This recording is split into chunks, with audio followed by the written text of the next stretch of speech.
Greetings, dear listeners. Something a little different this week. It's just me alone with our guest. Shadi's on book leave, and neither Christine nor Sam nor Santi could make it. I invited our friend Jamie Kirchick onto the show to talk about what's gone wrong with the right. Jamie's a prolific writer and commentator, always really well plugged into what's going on, and the author of Secret City, The Hidden History of Gay Washington. We'll be doing an episode on the future of the left soon, picking apart Zoran Mamdani's win. Stay tuned for that. Before we get started, a reminder to head on over to wisdomofcrowds.live and consider becoming a paying subscriber if you're not one yet. And don't forget to give us a like and review on your favorite podcast app. With all that out of the way, on to the show.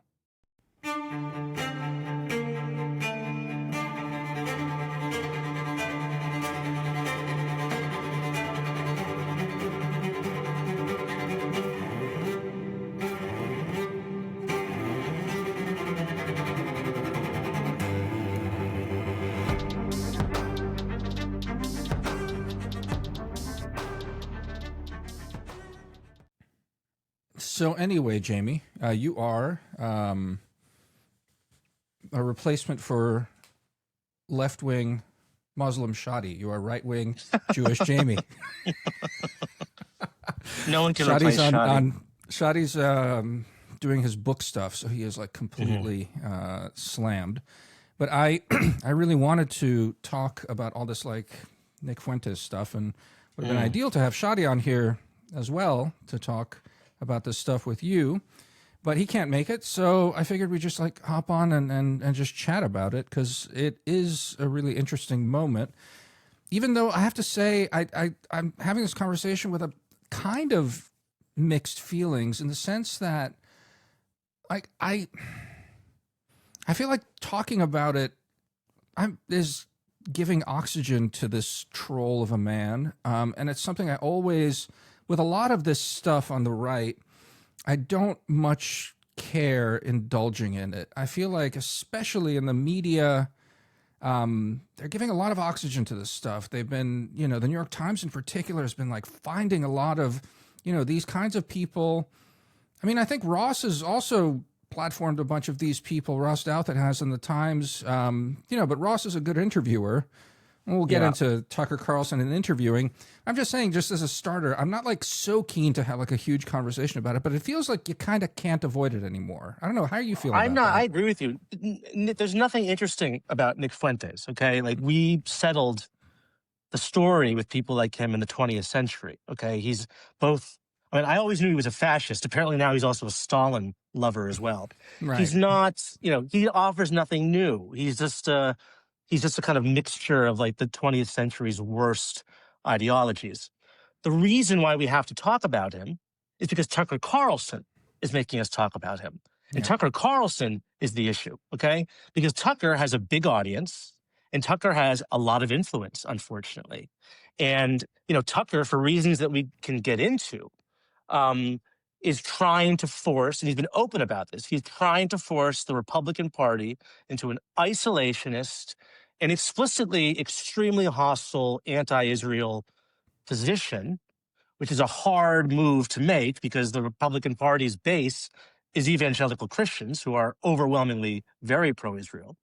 But he's trying to do this, and he's doing it in just a flagrantly anti-Semitic way, a shameless way, so shameless that he would bring on, an avowed Hitler lover like Nick Fuentes, and treat him, give him the kid gloves treatment. Yeah. So, Tucker is the problem here. And unfortunately, a lot of people in the conservative movement lack the cojones to stand up for him. There are plenty of profiles and courage here. Ted Cruz has been standing up to him. The editors of National Review magazine, Lindsey Graham, Josh Hawley, Ben Shapiro, whatever you think of him, I thought gave the best sort of, 50-minute summation of the situation and what Tucker represents. But a lot of people are not standing up to him. Yeah, Megyn Kelly refuses to criticize him. And there are lots of other people on the other side of this who won't stand up to him. I just want to commend to our listeners, and we'll put the Ben Shapiro clip on there because I watched that a little bit right before this, and it really is worth watching.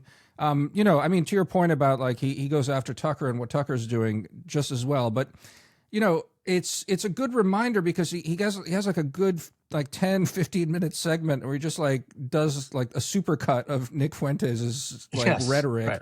which is really worth, I think, just watching to see exactly what this is. Now, I mean, I don't think like for me, Nick Fuentes was not like a completely unknown figure of the fringe right. I had like a pretty good idea of what he's on about. And like, you know, I was talking to some other friends about this. It's just like, you know, there's a I also know where this comes from. Like as a young man, having spent time on the internet and like these fora and whatever, like, you know, like 4chan was slightly after my time, but like all the sort of stuff that came before it, like I know it. It's like I get it. You know, I again, it's I know the language. I know where it's coming from. I know the sewer. I know the smell well. But it's Yes. striking to have it like not being written on a page by, you know, unknown forum trolls and have just like a face yelling it at you is an experience. And I'd commend our listeners to just like, you know, steel yourself for like that supercut. If you don't watch the rest of the Ben Shapiro stuff, I think that is worthwhile. But yeah, you know, so it's Tucker Carlson, sure, and we should talk about Tucker a little bit. But we should also talk about, you know, to a certain extent, Tucker has been mainstreaming a lot of this stuff. And it's been reasonably easy to ignore. But the real breaking point was Kevin Roberts and Heritage. Yes. And Right. that's the part where, you know, Tucker left Fox, you know, started basically pandering to a lot of this stuff, has built a big audience for himself, but still is, you know, still like of the internet. And then it like broke through at the Heritage Foundation, where the president, Kevin Roberts, basically, you know, recorded a video, which again, if for some reason listeners have missed this story, he basically goes to sort of, again, equivocate about all of this. Like, what do you make of that? Because that seemed to me like the, okay, now I really have to pay attention moment, right? Yeah. I think it does show you how deep the rot has gone, that the leader of what is essentially the unofficial think tank of the conservative movement felt it necessary to come out and, you know, totally defend Tucker. He said Tucker will always be a friend of this institution, right? Which basically says there's nothing that Tucker Carlson could do, nothing that would make us want to distance ourselves from this man. That's disturbing. And then he made this very sort of elementary, you know, straw man argument where he said, you know, Christians should be able to criticize Israel without being called anti-Semitic. Hmm. I don't know anyone who has ever, you know, accused anyone of being anti-Semitic simply for criticizing Israel. Okay, what Nick Fuentes and what Tucker Carlson are doing is not criticizing Israel. They are, you know, arguing that either in Fuentes' case that it, you know, it shouldn't exist or should be destroyed, and in Tucker's case that it is this maniacal, you know, devilish power at the center of all evil that's running Jeffrey Epstein's blackmail operation, that, you know, American Jews have due loyalty to. I mean, that is what is actually going on here. He Yeah. felt the need to defend that. And he also said, well, we here at Heritage and in the conservative movement don't believe in cancellation. And again, this is just a moronic argument. I mean, no one is arguing that Nick Fuentes doesn't have the legal right to stand on a street corner and shout his vile nonsense, or to sit in his parents' basement and live stream it to millions of people. No one's saying that. We're saying that he should be ostracized, right? That if you don't want your institution to be tainted with the sickness that this man Fuentes represents, then you should not be giving a stage to him. Kevin Roberts wouldn't invite Nick Fuentes to give a speech, okay, at, you know, Edward Fulner Hall at the Heritage Foundation. He wouldn't do that. And that's all that I think the critics of Tucker are calling for, saying, why are you giving a platform to someone who is really just a worthless, I mean, he makes no contribution whatsoever to the conversation. Yeah. It's, I mean, But I want to say, you asked, what does yeah. it mean? I think it means something, you know, I don't think Roberts is necessarily a moron. I think he must know the conservative movement better than I do, and he must think that there is a, potentially large number of people in that movement, particularly young people, Right. who are sympathetic to Fuentes and Tucker.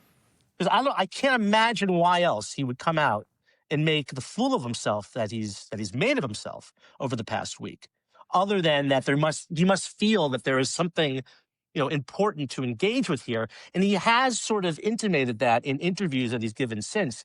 He said, well, there are, all these young men, these lost boys, they follow Nick Fuentes. We have to engage with them. We have to make a better argument to them and whatnot. So I feel that's like the charitable interpretation of what that very clumsy statement was last week. Yeah. And that's disturbing. I mean, that is disturbing that this exists to this extent on the American right.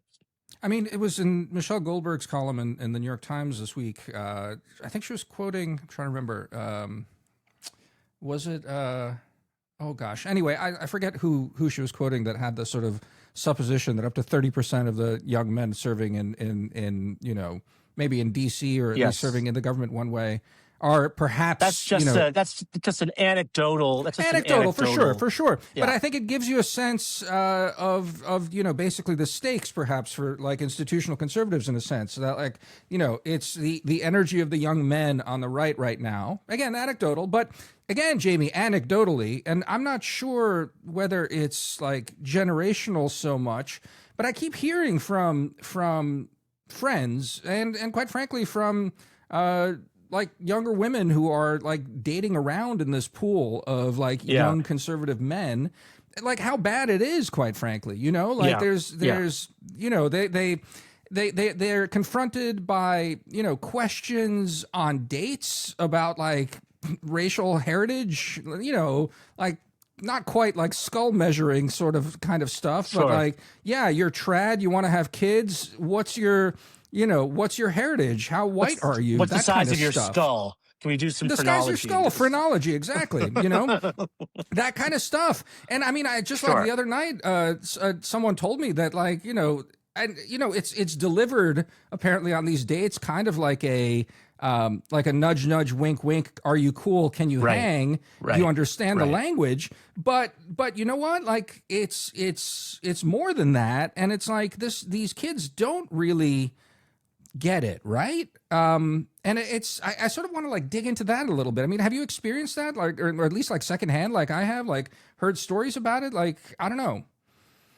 Well, there definitely is a larger number of young conservatives who think this way and feel this way than when I was in my 20s.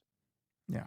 Pat Buchanan wasn't a particularly popular figure 15 years ago when I was leaving college and becoming active in Washington. Whereas now Buchanan is very popular and, Heritage, this is an interesting side conversation we should have later. Heritage has launched this official campaign to get President Trump to grant Pat Buchanan a Medal of Honor, a Medal of Freedom, excuse me. And so this is really we can get to this later. This is a proxy war for the foreign policy of the future GOP after Trump. That's what a huge part of this is about. As for the young people, it's disturbing, and I don't want to blame the left for everything, but I do blame the left for a lot of this. Okay, because 10 years of woke, anti-white, anti-male, miscentrist propaganda, making young white men, straight white young men feel that they are the worst that humanity has ever offered, is obviously going to result in a reaction like this. It's going to make younger white straight men susceptible to extremely opportunistic assholes like Nick Fuentes and Tucker Carlson. And I hope that when the left looks at this, that they understand that and they understand their role in this phenomenon. It didn't come out of nowhere, okay? It didn't come out of nowhere. It came from, young people being in an environment, in an educational, cultural environment where the message is just, thrown at them that, queer is cool, queer is better than boring hetero, men are bad, men are pigs, whiteness is evil, heterosexuality is evil. I mean, of course you're going to get young white straight men thinking like this. It's obvious. Yeah.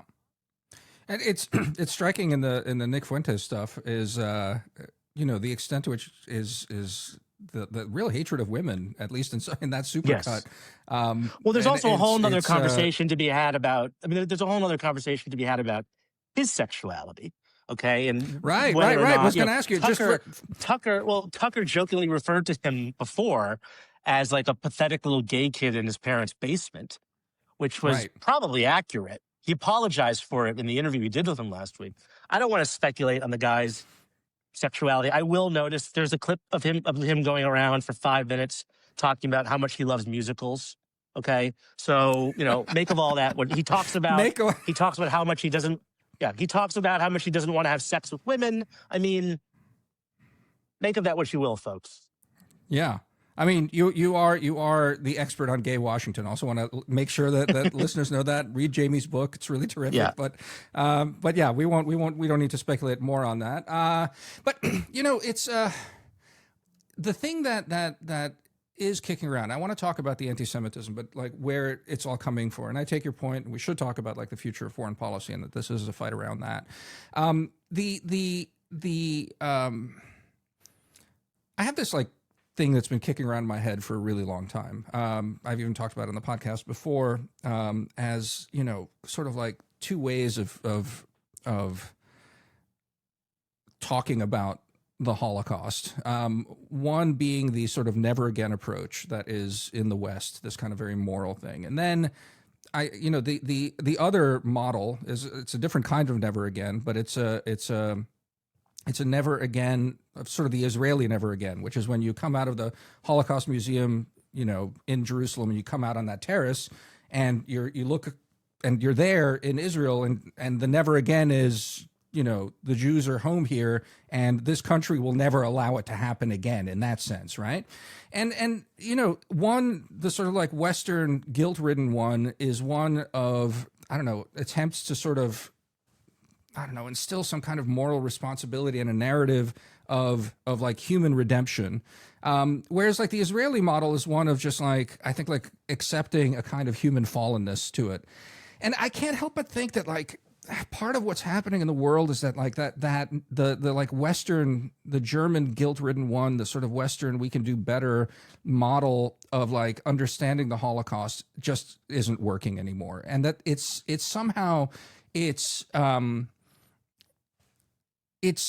devolved into a kind of moralizing hectoring, which I think like it feels to me like young men are just, because it's partly it starts as a troll, partly it's because it's kind of like hectoring them about this sort of stuff, partly because it creates a set of taboos that you can't break, and you start joking about taboos, and then all of a sudden, and then you're sort of yelled at, and it gets into what you're talking about, cancellation and all the rest of that stuff. But there's something about the Holocaust and Hitler that like features so strongly for young men that like, I don't know, does any of that like resonate or make sense to you? What do you think? Well, I recently read a fascinating piece by Mary Eberstadt in the Free Press where she refers to anti-Semitism as moral pornography. In that, the Holocaust is like the last taboo, right? It's like the most horrible, unspeakably horrible event in human history. Yeah. And like you said, it's like it starts with trolling, and it's a way of breaking a taboo. It's a way, in the same way that looking at pornography is a taboo. It gives you a thrill. It satisfies a kink. For people like Tucker and people like Fuentes, they love to see the reaction of those scolds, right? Like when your mother comes in and finds the porno under the bed or something. These scolds, these establishment neocons who get so upset when you make anti-Semitic remarks. And so it's really not, there's nothing intellectual about this at some level. It's just a completely juvenile, puerile activity, to just like make the mean, strict teacher get angry at you and flustered. Yeah. And I think that is a part of this. I think that's a part of this. And that speaks to, a lack of historical understanding, obviously, among young people. It speaks to a lack of moral character in our young people too. And, I criticized the left earlier. I'm going to go after Donald Trump again. 10 Mm, years ago, I wrote a piece in 2015, just when he was coming onto the political stage.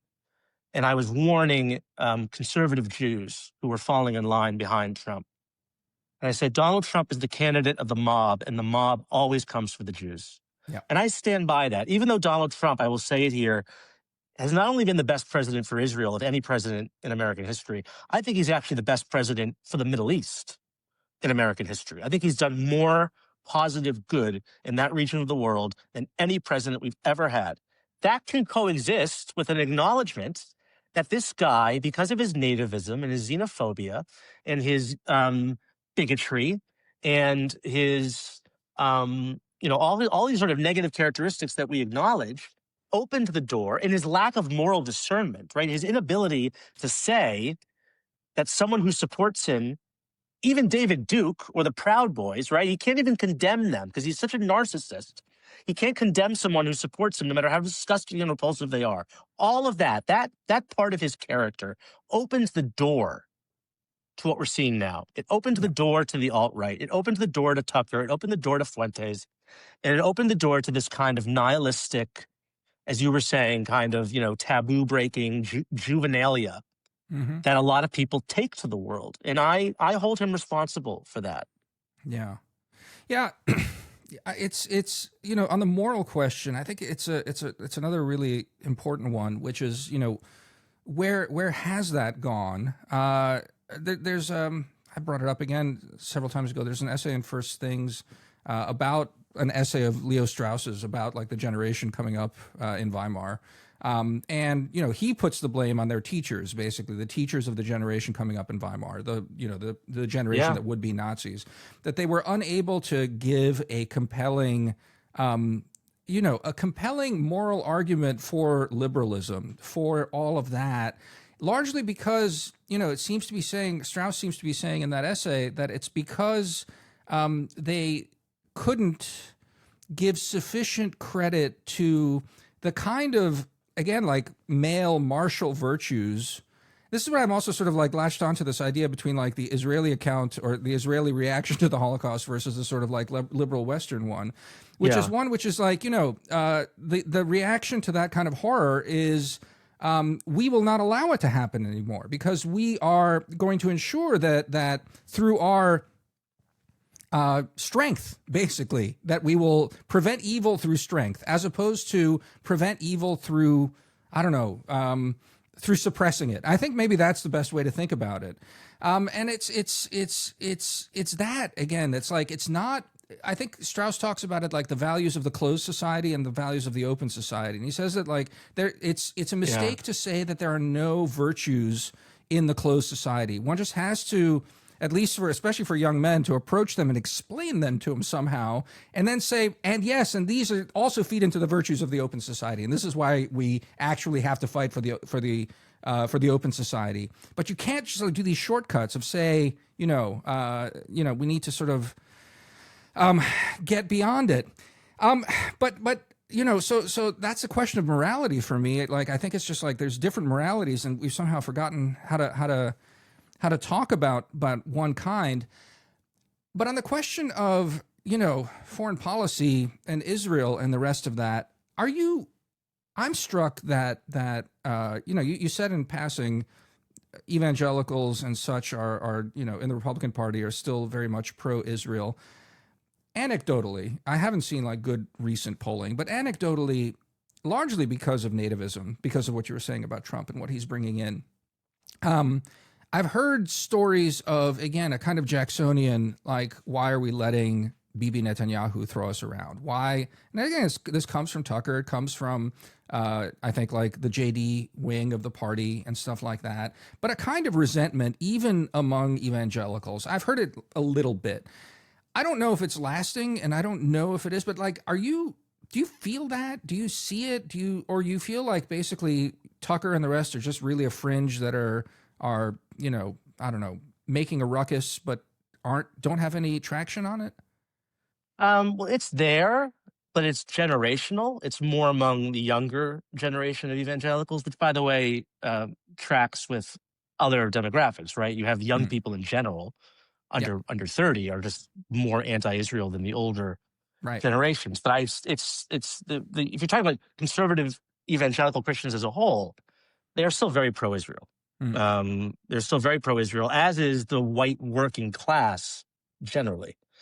Um, so I Polls are don't. shifting though, right? Like, I mean, it They are is shifting. No, they are, generational. but Yeah. they are. But it's also.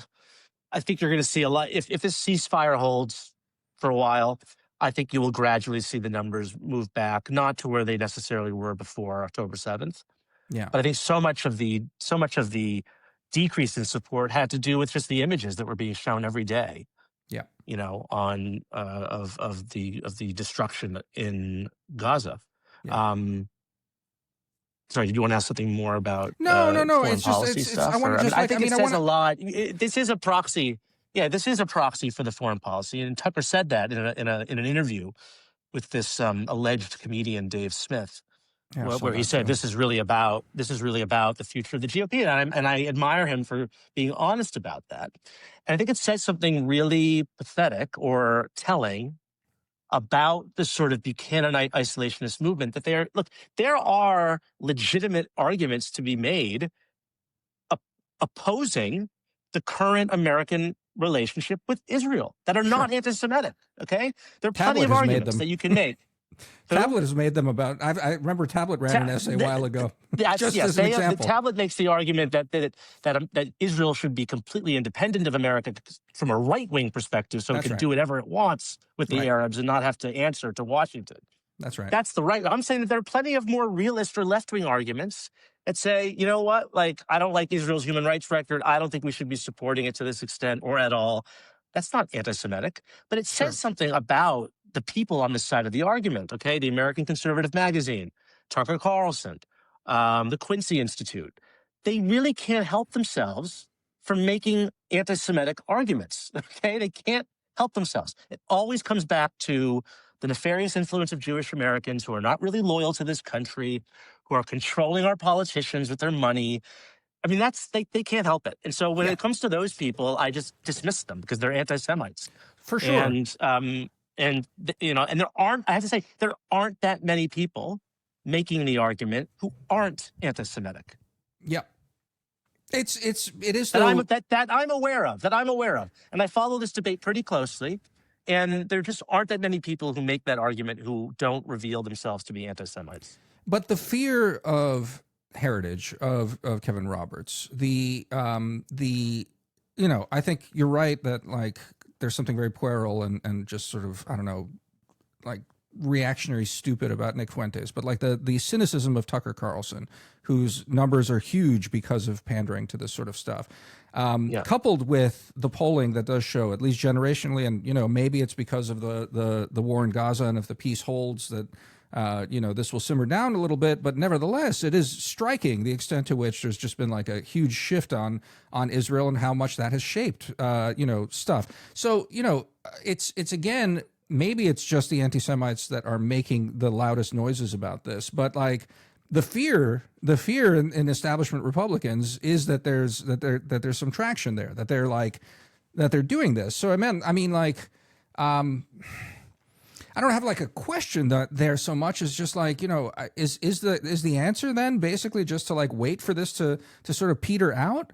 The challenge also is that like, as we started this conversation, by engaging in this, by sort of like feeding into it, you're just feeding fuel to the fire. And even what Kevin Roberts did with this whole like cancellation shit is just like, that's part of the thing. Like you can't talk against it because you're canceling. I don't know. Like it seems like this is the part that it's maybe like the most troubling, because it seems like it's all gotten a certain kind of traction to it now. Whether it's lasting or not, it just feels like it's pulling on something. No, it does. I mean, the world changed on October 7th. Yeah. Or it revealed something to us that was hidden, Mm. that was long dormant, I would say. And by the way, we see this in the election of Mamdani today, presumably, probably, we're recording this on November 4th, We are. in New York City, where, Shadi's not here, so he's going to not like this. But, it says something about the poverty of American Muslim political engagement in this country, that they can't come up with a candidate who's not a virulent hater of the state of Israel. When you look at the most prominent Muslim elected officials in this country, Ilhan Omar, Rashida Tlaib, Zohran Mamdani, all of them are, in my opinion, anti-Semites. And that's sad.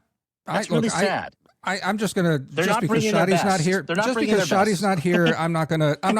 And I don't know enough about like Muslim candidates across to sort of paint by that. And I'll push back on that one. But I do want to like push a different one though, Jamie, on this. And let me open it this way. What do you think about like what Trump has done in terms of I think, from my perspective, quite cynically, using the anti-Semitism issue and then like going really, I think, overly hard and like actually irrationally hard and actually destructively hard on students, on, quite frankly, again, on speech, on stuff that, may even be seen as and may threaten some students on campuses, some Jewish students on campuses, but nevertheless, like went hard on that balance to have used the vast power of the state, including the threat of deportation, to basically get in the mix of speech conversations over an issue like Israel, which we have seen because of this war and otherwise has been intensely polarizing and is shifting the politics in this country. Like, I mean, you're blaming the left earlier and things like that. I mean, you blame Trump as well, but like to me, that seems to be one of the nastiest parts of what Trump has done in his part. And it's criminalizing that, or to that extent, politicizing speech over Israel, which is always going to be political. It's always going to be fraught, but it seems like it was really like a terrible decision. Yeah, I wrote a piece about this in April for Politico. You can link it in the show notes. We will. Where I said that no immigrant in this country should be criminally prosecuted for constitutionally protected speech. At the same time, so like, Khalil, what's his name at Columbia? Khalil, it was his name, right? It was his last name. Mahmoud Khalil. Mahmoud Khalil, that's right. My problem with Mahmoud Khalil is that I don't want people like him coming to this country in the first place. I don't think that, coming to America, getting a green card to study here and to work here is an enormous privilege. And I don't think that people with his views, and I think the vast majority of the American people would agree with me on this, that people with those views and those sorts of activities that he's been up to in his associations, he shouldn't get the green card. Okay, give it to someone who actually likes this country. So that's how I balance it. And I think we only need to look to Europe, okay, with its decades of just untrammeled Muslim immigration, which is in many ways destroying that continent, okay, and bringing to power real fascists, okay, real right-wing crazy people. We should take a lesson from that and not repeat it in this country. Yeah. So on that, I criticize the Trump administration in terms of what they're doing to people who are here, but I support a stricter immigration policy. Now for again, what they're doing elsewhere in the go ahead. Yeah, just very narrowly on that one. One could imagine not having it as you just had it be like a Muslim ban. Basically, it's not Muslims necessarily. It's not a Muslim ban. Ideologized thing. I don't right? want I don't want communists. I don't want fascists. Right. So basically, the question is we have enough of them. We have enough of them here already. We don't need more. And so the question there ultimately is not one of like Muslims. It's really about ideology. And so you're having some sort of test coming in of like an interview about that. But just to focus on one thing about Khalil, though, once the green card has been issued by a previous administration, presumably, that should not then be fucked with. I mean, that seems to be like a particularly nasty innovation of this administration, right? Although I will say that they apparently later discovered that he lied on his immigration form, that he left off a job that he had with the United Nations or something like that. And, I'm not an expert in immigration law, but that does sound like a very serious violation to me. And if that is, if that qualifies as having your green card revoked, then so be it. Yeah, yeah. As for the rest of what's, as for, I just still don't like the government, like, just getting so involved in it. I think there's like vetting for sure for immigration and the rest of it. That left a really bad taste in my mouth and the whole thing. But anyway, continue on. well, as for the rest of the educational assault, or however you want to describe it, universities survive on, to a large degree, or they receive a lot of public funding, even the private ones. Okay, and with that public funding comes conditions from the public. Yeah. And if universities are not fulfilling their responsibilities, if they're not upholding the civil rights of their Jewish students, then that funding should be revoked. Mm-hmm. And you can look at the individual cases on the individual universities, but if the university, Columbia, for instance, or UCLA, was not doing anything about these basically like Jew-free zones, Zionist-free zones that these Hamas activists were erecting on the Quad, they are failing in their duty, and absolutely their public funding should be at risk unless they take the changes that are necessary. And I also absolutely believe, and I don't know how to address this so much, with the private universities, it's very difficult to address. But, our education system, much of it have become secular leftist madrasas. Yeah. Okay. You just look at the professors, you look at what they're teaching. It's a massive waste of public funding. There are whole academic disciplines that should just not exist. Okay. Yeah. Mm-hmm. And so I totally support at the state level, if a state legislature wants to eliminate the queer theory, the queer studies department, if I were a legislator, I would absolutely vote for that. Because I don't even need to research it to know that the queer studies department is a hotbed of communist, crazy anti-Semitism. I just know that. And also, just want to again just nail in. You called it madrasas before, but madrasas don't usually have a queer studies department, so it's bigger secular. than that. Yeah. I said they're secular madrasas. Yeah, okay, Mm-hmm. They're secular madrasas. And now, look, the private universities, they are. That's up to the board. That's up to the alumni. I ran to be on the alumni board of Yale. I failed. I don't give to Yale anymore. I don't recognize it as the school that I went to 20 years ago. That's too bad, but that's like a problem for the alums and the parents who are sending their children there. That's not something for the government to get involved in. Yeah. I mean, you don't have any regrets though that again the government was getting so involved. Again, I take your point about funding and I take your point about security, but it's when you have a war and you have the kind of imagery of destruction and slaughter that's coming out and just like radicalizing and polarizing, especially young people who, again, we were talking about earlier, context and all the rest of that. And we live in a context-free society. We live in a world of images that just like are pumped through and sound bites and tweets and the rest of this. And of course there were pretty hardcore supporters on campus that, were like advocating some stuff that any campus administration ought to be worried about and worries about safety of students. Nevertheless, it seems to me that the actual, and then this is again, just drilling down on where I think the Trump administration really made this a lot worse.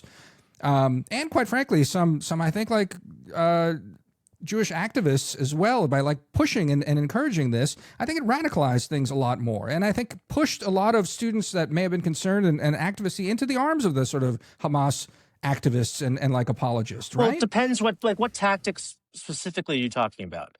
Because if it's law firms coming out and saying, we're not going to hire you if you participated in these pro-Hamas. I'm totally fine with that. Okay, that's freedom of association.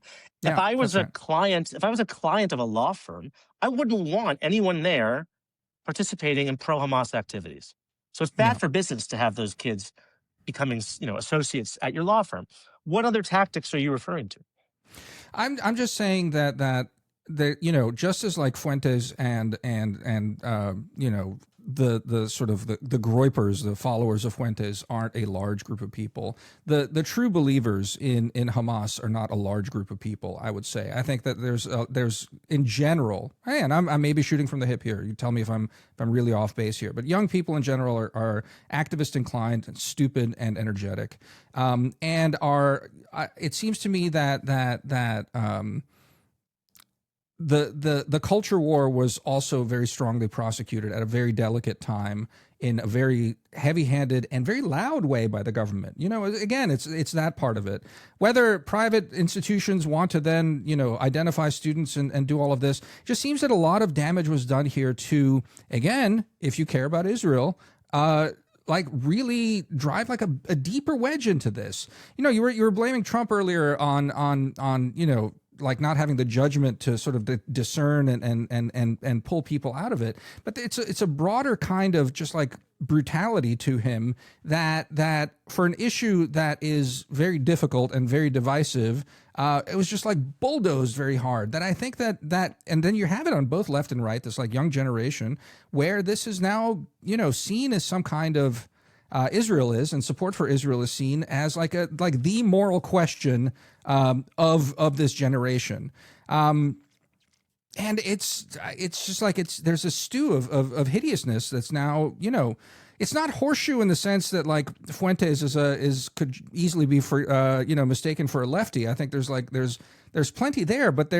it's when you start talking about and you hear Fuentes say stuff about Israel or Tucker Carlson say stuff about Israel, and then the stuff that's you know, I think much more advanced among like a broader, younger set of people on the left, it's just like, yeah, it's the same sort of thing, right? And that's new. That's really new. Well, it's not new because this anti-Semitism is the oldest hatred. Sure. And I think sure. it's really disturbing. It's really disturbing that if you look at the cleavages, the main cleavage right now on the left and on the right is the Jews. That's what it is. Mm-hmm. It's the Jews. Yep. In the Democratic Party, Yep. the main cleavage now, it's not economics. It's not, you know, anything else but the Jews. And on the right, it's even more pronounced, I would say. It's the Jews. And to me, that is a really bad sign of where this country is headed, society-wise. Because whenever a society is talking a lot about the Jews, it's not in a good state. And I don't know, you know, you can fault, you know, the Jewish community or the organized Jewish community maybe for the overhanded response, and you can maybe fault the Trump administration for doing a little more. But I think that just pales in comparison to the deeper social cancer that this country is now contended with, which is anti-Semitism, which has never been more an overt crisis in the history of this country than it is today. And that's something for, frankly, the Gentiles to figure out, because it's not the problem of the Jews that so many people are anti-Semitic. You know, that's like something a Gentile society needs to reckon with. Is like, why are you so obsessed with the Jews and like the role of Jews in American society and like, you know, Epstein and like Israel is like this country in the Middle East. Like, why is this occupy so much of our mind space as a society?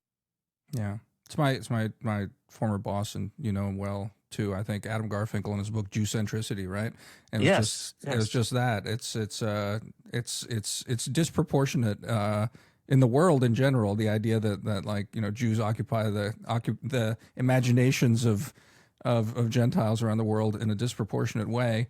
And that, yeah, you know, if only Jews could be as blessed as any other people and just be ignored by them, it would just be it would be a lot better.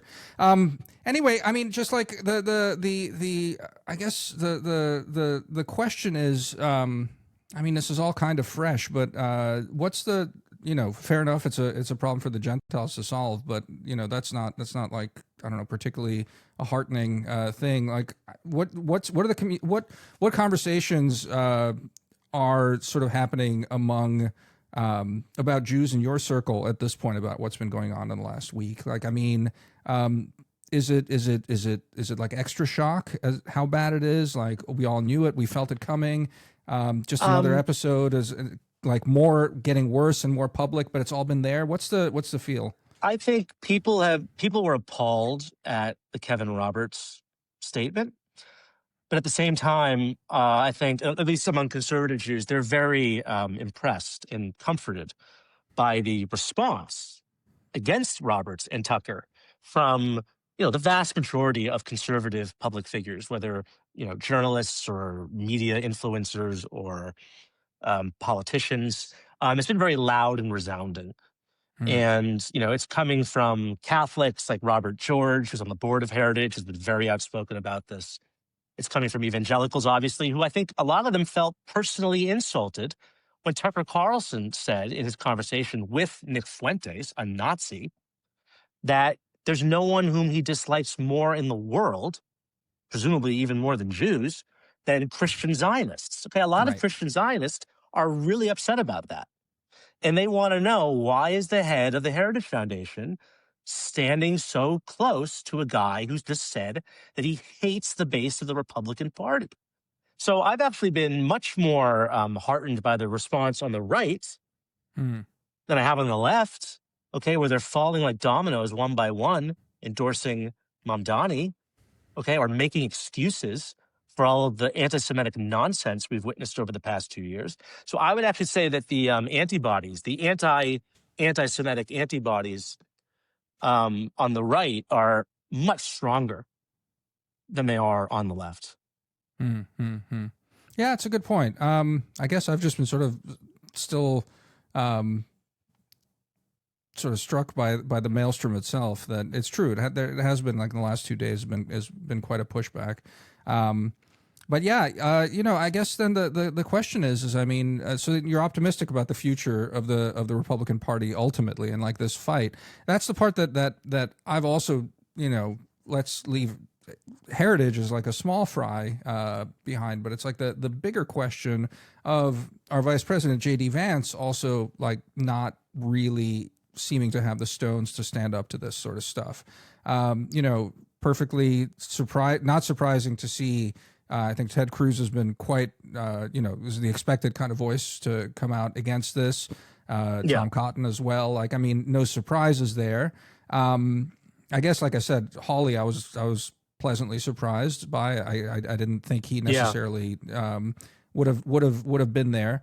But it's J.D. Vance who, in some sort of way is most sensitive to that constituency of that, like, isolationists, American nationalists, like Christian nationalism, basically, I guess is one way to put it. It's that, Well, yeah. What do you there's think an about the interesting future? other aspect to this. Yeah, there's another interesting aspect to this, was that this is also a proxy war between over the future of American Christianity, Mm-hmm.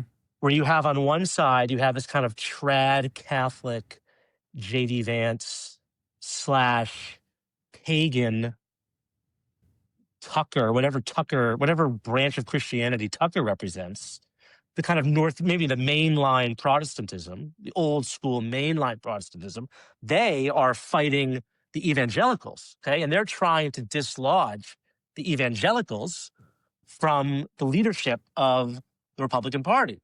And that's an interesting fight that's going on.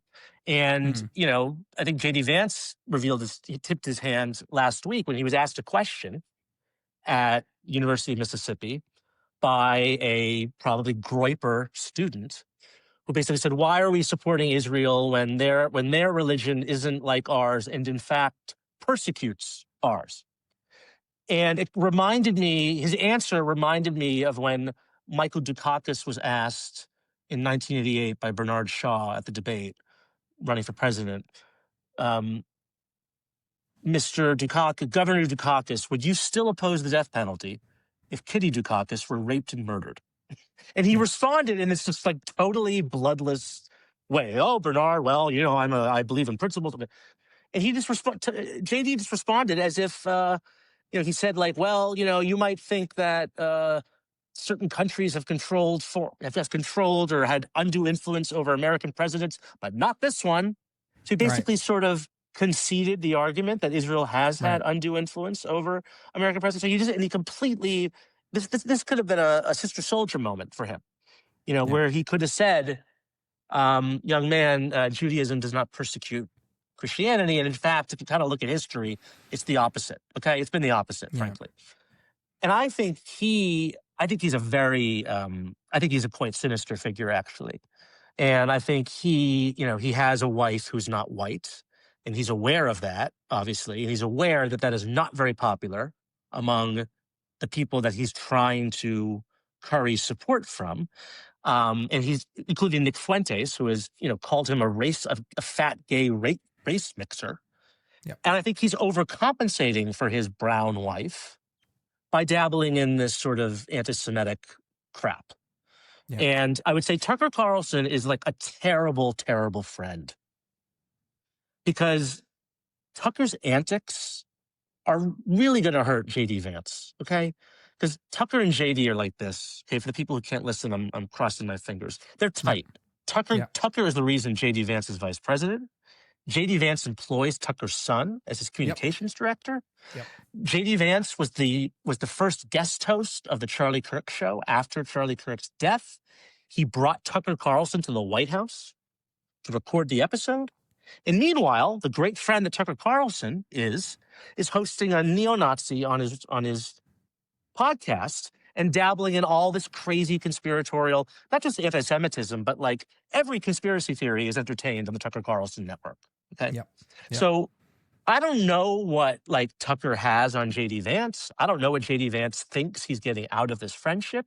It does not seem to me like a politically advantageous relationship for JD Vance to be so closely associated with Tucker Carlson. That's just me. It's another funny sort of thing, because I don't know, it's not being written about, but there's like a at least in my circles, a lively discussion, maybe in yours as well, about like people who've known JD. I've never known JD. I saw him speak at I think the first National Conservatism Conference. It was the only time I've seen him in the flesh. Everyone knows the sort of like story of JD, but like a lot of our mutual friends, knew him from way back when, and always sort of speak warmly of this, like, very smart, ambitious, young conservative guy, like really climbing on his way and all the rest of that. So the question is just like, whether it's cynicism, whether something like changed, whether it's always been there inside JD and the rest of that. I sort of tend to I don't know, come at this from the position of like, who cares? Like, what's in the heart of JD ultimately? And it's kind of like reflects this question of whether these young men are trolling or serious about their Nazism and things like that. It kind of doesn't matter. I think, I hope I'm not like misstating history here, but you might know the story better. It wasn't like the mayor of Vienna, was it Karl Lueger, who was like a big... Karl Lueger. Was a big like inspiration to Hitler, and if I'm not mistaken, like he was sort of a cosmopolitan, like a big anti-Semite, but also kind of cosmopolitan guy who had Jewish friends, perhaps even, but like or I don't know, there was some like mix there that like it wasn't always clear whether he was just doing politics or was like the proto-Hitler. And I think like the answer is like it doesn't matter. I don't think I'm making that up, but if I am, I guess I'll correct it in the show notes. But I think that might be right. And it's one of those things about this sort of stuff. It's like, what's really in JD's heart, and is he struggling with this? I kind of don't give a shit. And I feel like, you said he's a sinister figure. I really fully agree. There's like, it doesn't matter whether he's playing 4D chess at this point, right?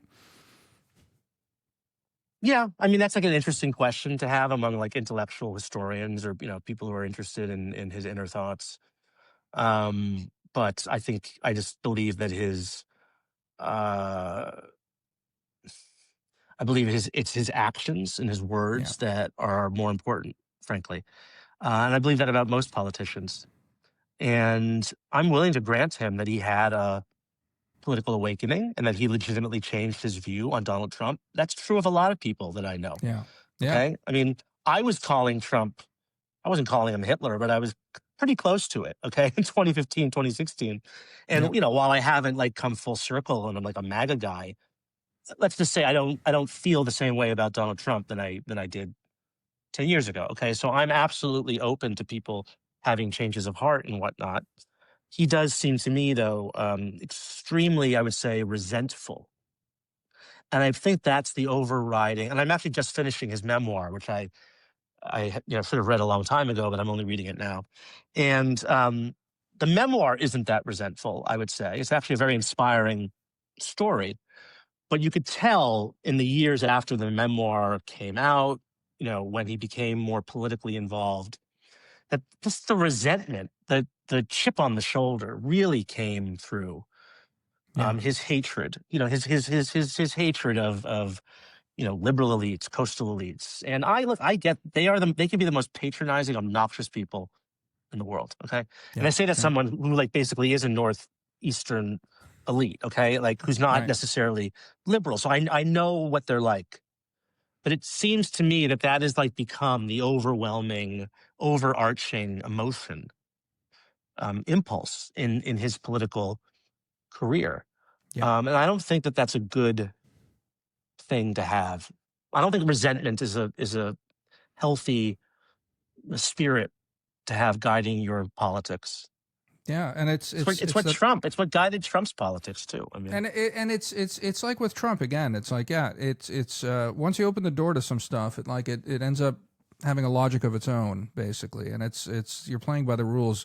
You think you're convinced that you're the master of your own fate, but you're no longer the master of your own fate. You don't get to set the sort of tone. Though, yeah, again, arguably, there was that moment, as you were saying, that JD could have set a different tone in that interview with that young Fuentes guy. Anyway, Jamie, always good chatting. Hope thank for the you, best, Jameer. I guess. I hope your listeners enjoyed it.